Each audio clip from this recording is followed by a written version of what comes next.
बिस्मिल्लाहिर्रहमानिर्रहीम। अस्सलाम वालेकुम। इरफान अज़ीज़ आपसे मुखातिब हूँ।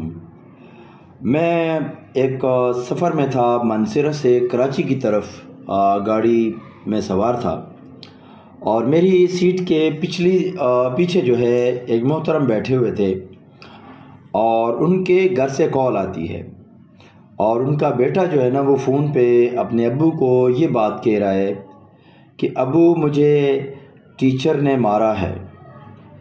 और ये मैं सुन रहा हूँ अपने कानों से। और वो शख्स आगे से रिप्लाई क्या कर रहा है, वो रिप्लाई कर रहा है कि वो कौन उल्लू का पट्ठा उस्ताद है जिसने तुम्हें मारा है।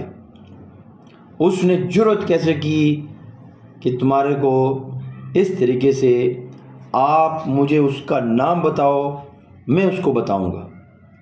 अब ये बात करने के बाद वो शख्स अपने बेटे से मज़ीद और भी बातें करता है और उस बच्चे से पूछता है कि बेटा बताओ क्या वजह थी कि आपको टीचर ने मारा है। अच्छा, बात यहाँ ख़त्म नहीं होती। वो शख्स अपने बेटे से जब ये पूछता है कि बेटा वजह क्या थी कि उस उस्ताद ने तुम्हें क्यों पनिश किया, तो बेटा आगे से, मैं उसकी बातें जो है ना वो मेरी सीट के बिल्कुल पीछे बैठा हुआ है और मैं वो जो बच्चा रिप्लाई कर रहा है मैं वो भी सुन रहा हूँ। वो बच्चा उसको कहता है कि अब्बू मेरी राइटिंग ठीक नहीं है, इस वजह से उस्ताद ने मुझे जो है ना वो पनिश किया है। अब बच्चा कहता है कि अब्बू मेरी राइटिंग ठीक नहीं थी और इस वजह से उस्ताद ने मुझे जो है ना मेरे साथ इस तरह बर्ताव किया। अब वालिद उसको, बच्चे को समझाने लग जाता है कि बेटा तुम अपनी राइटिंग अच्छी करो, ये करो वो करो, ताकि तुम्हारा जो है ना, मैं तुम्हारे लिए देखो इतना काम करता हूँ, इतने सफ़र करता हूँ, यहाँ जाता हूँ वहाँ जाता हूँ, इतनी ट्रैवलिंग करता हूँ, मैं किसके लिए करता हूँ, तुम्हारे लिए करता हूँ। लेकिन जो मेरे लिए इम्पोर्टेंट बात थी वो क्या थी कि जब उसने बोला कि वो कौन उल्लू का पट्ठा है, यानी वो उल्लू का पट्ठा उस्ताद कौन है जिसने मेरे बेटे को हाथ लगाया, मेरे लिए इम्पोर्टेंट ये बात थी।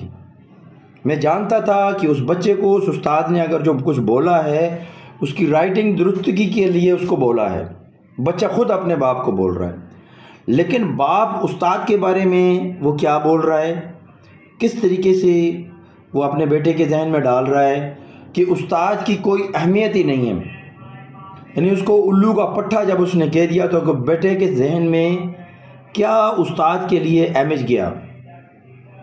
अब वो सेपरेटली अगर उस इंक्वायरी करे, अब उस स्कूल इंतज़ामिया से बात करे कि मेरे बच्चा ये कह रहा है उसको पनिश हुआ है तो क्यों हुआ है, एक बात समझ आती है।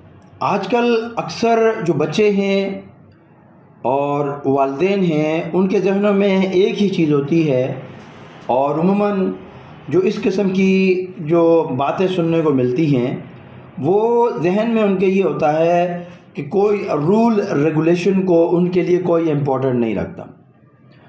अगर वो प्राइवेट सेक्टर में अपने बच्चों को पढ़ा रहे हैं तो उनके जहनों में होता है कि हम फ़ीस दे के पढ़ाते हैं और जो हमारी मर्ज़ी होगी, हमारा बच्चा उसी तरह स्कूल के अंदर कोई वायलेशन करे, कुछ भी करे, वो उसका हक़ है और उसको वो शरारत कह देते हैं। लेकिन अगर वालिदैन इस तरीके से अपने बच्चों के जहनों में अगर ये बातें डालेंगे तो लाज़मी बात है वो बच्चे भी जो है ना वो सीरियसली एजुकेशन को फिर नहीं लेते। और आज आप देखें कि जो है मैट्रिक तक एजुकेशन के बाद आगे हमारे इदारों में एजुकेशन बिल्कुल ख़त्म हो गई है, क्योंकि बच्चे मैट्रिक से आगे नहीं बढ़ पा रहे। अगर इंटर में वो जाते हैं तो उनके ऊपर जो तलवार लटकी होती है वहाँ पर वो जिस टाइप की एजुकेशन है वहाँ वो फेल हो जाते हैं और एक बहुत बड़ी तादाद हमारी यूथ की, हमारे उन बच्चों की जिन्होंने आगे इस मुल्क की बागडोर संभालनी है, वो तालीम छोड़ देते हैं। अफसोस के साथ एक बात मैं ये कहना चाहता हूँ कि हमारे एजुकेशन सिस्टम के अंदर भी एक चीज़ है कि हमारा एजुकेशन सिस्टम के अंदर भी वो जान नहीं है कि वो हमारे बच्चों को तालीम की तरफ लेकर आ सके। अस्सलामु अलैकुम। इरफान अज़ीज़।